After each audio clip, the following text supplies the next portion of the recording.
Do you want to remove Recycle Bin from desktop in Windows 11? Then you are at the right place, as here is how to do so. Let's get started.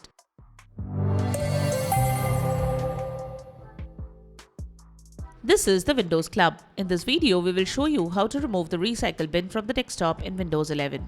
This will only hide the Recycle Bin icon from the desktop, and the Recycle Bin itself still exists and works normally and can be accessed in a different way. Let's get started. How to remove Recycle Bin from desktop in Windows 11. To remove the Recycle Bin from desktop in Windows 11, follow these steps. Right-click on an empty space on your desktop, select Personalize from the context menu.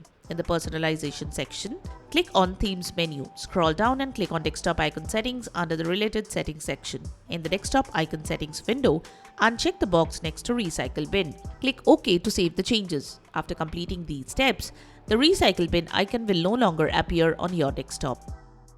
Get Recycle Bin back on desktop in Windows 11. You can always bring it back later by rechecking the box in Desktop Icon Settings. Open Windows Settings, then head to Personalization Settings. Click on Themes from the displayed menu. Scroll down and click on Desktop Icon Settings under the Related Settings section. In the Desktop Icon Settings window, check the box next to Recycle Bin. Click OK to save the changes.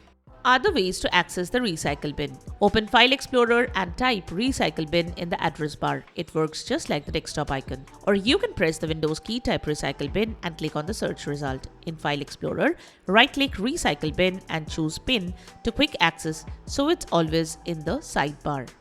So that's it. Subscribe to the Windows Club for all your tech solutions related to Windows. Thanks for watching.